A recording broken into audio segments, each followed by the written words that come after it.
अंगराज कर्ण की संतानें। एक अनकही गाथा। कुरुक्षेत्र के युद्ध के बाद पांडवों की जीत हो चुकी थी, परंतु अर्जुन के मन में एक अजीब सी बेचैनी थी। उन्हें यह समझ नहीं आ रहा था कि कर्ण को मारने के बाद भी उनका मन शांत क्यों नहीं हो रहा।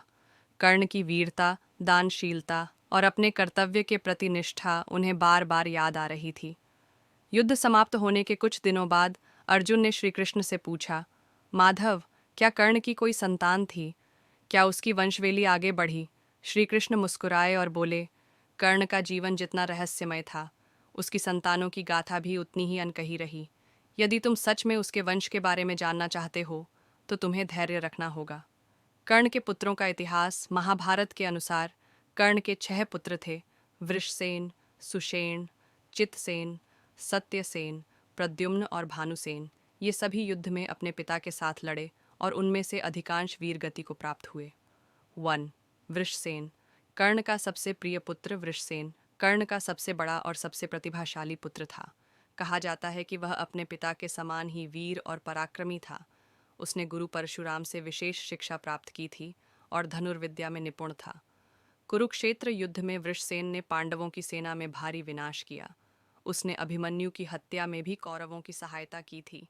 उसकी वीरता को देखकर स्वयं दुर्योधन ने उसकी प्रशंसा की थी।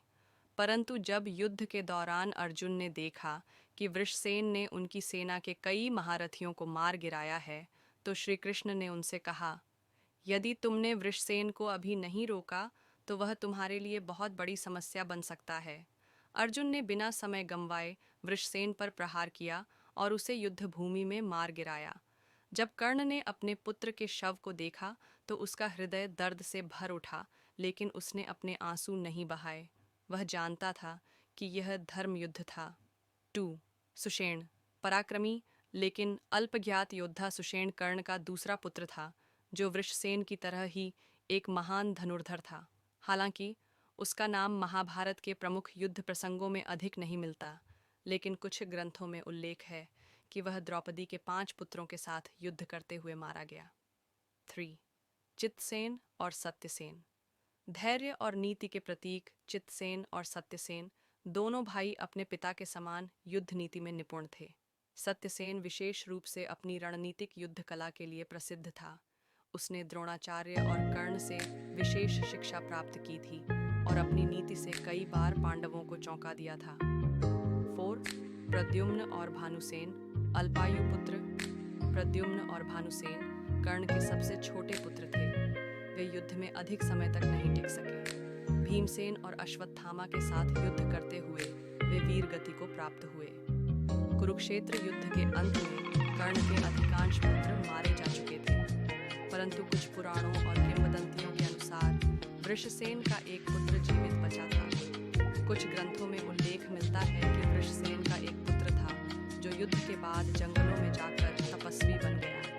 बाद में उज्जैनी के एक राजा ने उसे संरक्षण दिया और वहीं कर्ण के वंशज आगे बढ़े। कई विद्वानों का मानना है कि चोल वंश और कर्नाट वंश के कुछ राजा कर्ण के वंशज थे। दक्षिण भारत में कई जगहों पर कर्ण की पूजा की जाती है, जिससे यह माना जाता है कि उसकी संतानों ने वहां अपना निवास बनाया था।